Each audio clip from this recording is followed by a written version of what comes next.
Napapansin ko talagang merong gumugulo eh.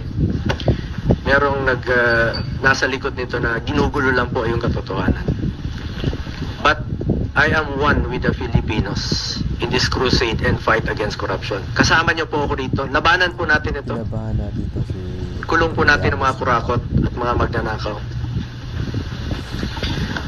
Sa kanina naman po, sa final sa amin, ni dating Pangulong Duterte at sa kapamilya ko, 2 Trillanes, you are barking at the wrong tree.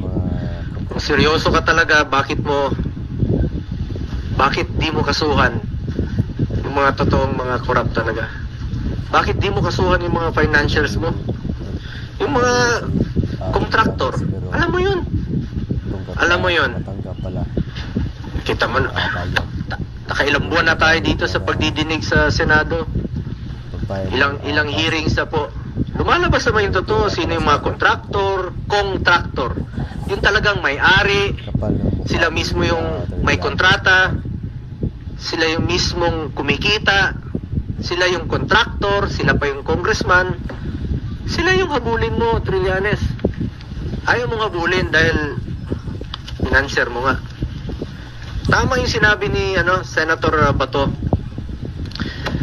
noon na may mga financier ka.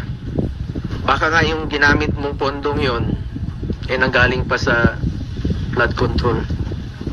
Yung pag-imbestiga mo noon kay dating Pangulong Duterte, maaaring galing pa yun sa flood control. Huwag kang magmalinis dito.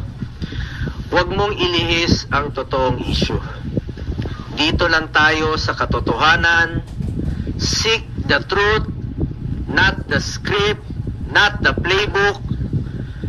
Nasa na yung mga dapat kasuhan sa issue ng flood control? Nasa na?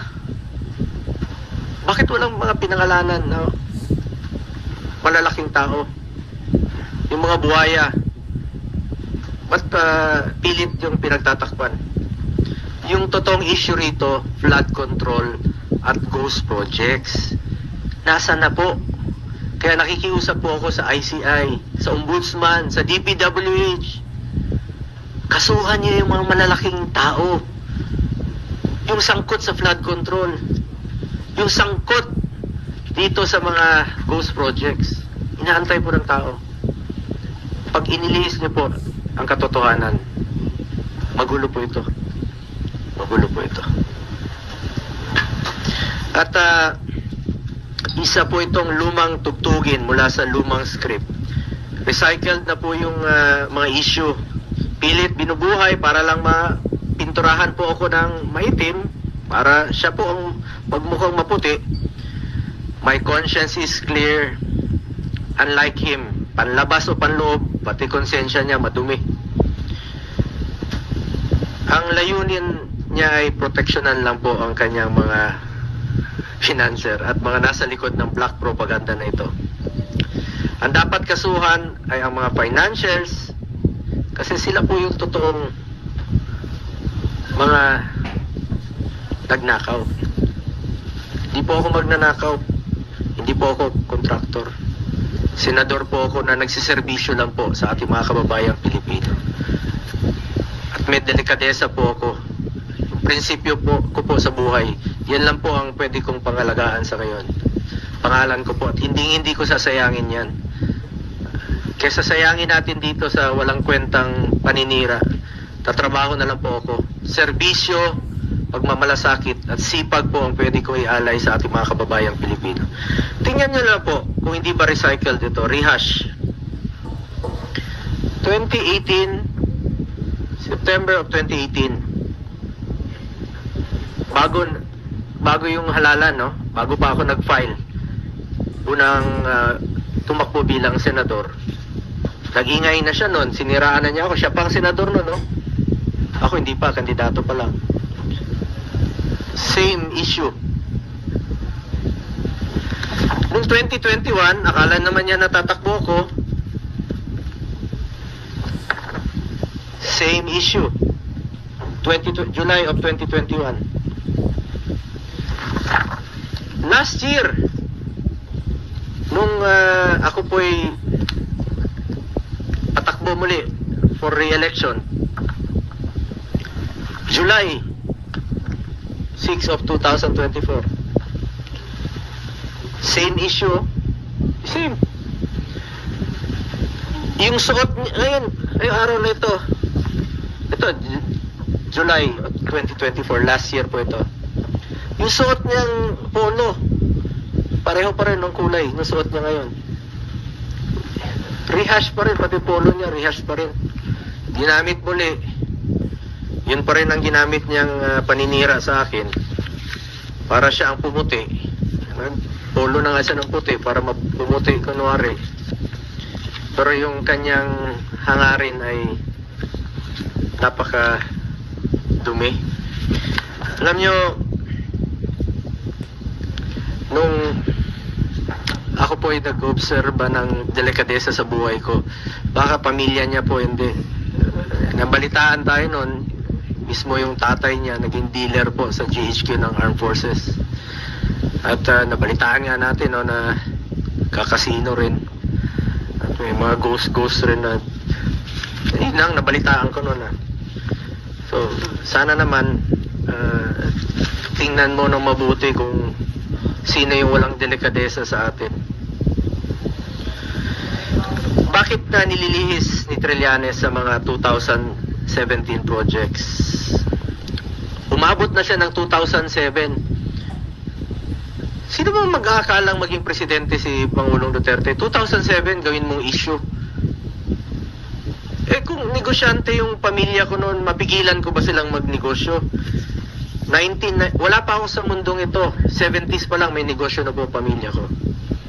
Lahat tayo may kamag-anak na negosyante. 1993, may negosyo sila.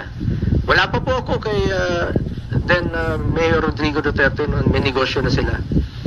Pero nung 1998, at isa po sa aking naging kondisyon, nung nagtrabaho po ako kay Mayor Duterte, sabi ko, pag pumasok po ng City Hall, yung kamag-anak ko, I will resign.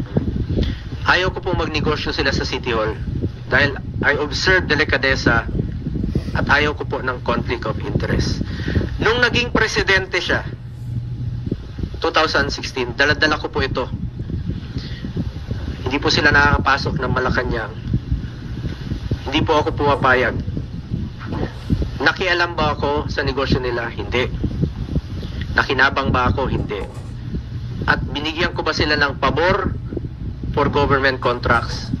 Hindi po. Because I observed delikadesa at hindi po sila nakakalapit sa akin, hindi ko naman po mapili ang kamag-anak ko. Lahat dinadamay na nga ngayon.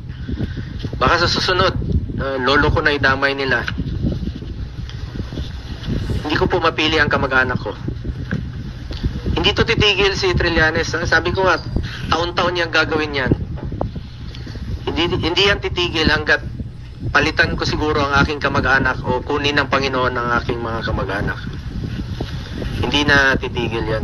At paulit-ulit na magiging issue niyan. Pero importante rito, magkakaroon po ako ng pagkakataon na sagutin po ito.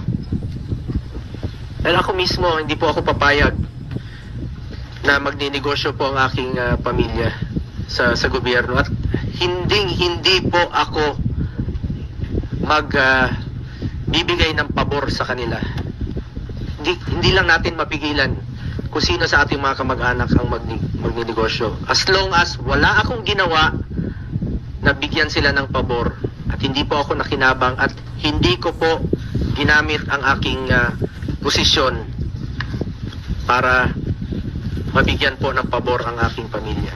Ginamit ko lang po ang aking posisyon sa pagsiservisyo, pagmamalasakit at pagtulong po sa ating mga kababayang Pilipino. Malinis po ang aking konsensya mula noon hanggang ngayon. May delikadesa po ako. Yan po ang pwede kong pangalagaan at ipagmalaki sa inyo ang aking pangalan po. At isang probinsyano lamang po ako. Hindi ko po sasayangin yung tiwalang binigay nyo sa akin. Hindi po ako korap. At ako po ay taus-pusong nagsiservisyo lamang sa ating mga kababayang Pilipino. Kaya pakiusap ko lang po, ang issue po dito ay ang corruption sa gobyerno. Ang issue po dito ang flood control. Ang issue po dito anomalous projects. Ang issue po dito ghost projects. Nasaan na po yung dapat panagutin? Inaantay po ng ating mga kababayan.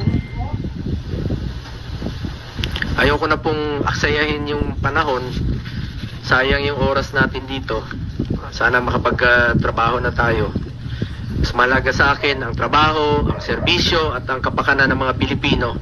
Alam naman po ng taong bayan kung sino po yung nagtatrabaho at alam po ng taong bayan kung sino po yung nagsasabi ng totoo. Ako, sipag, more serbisyo at malasakit ang pagtutuunan ko ng pansin.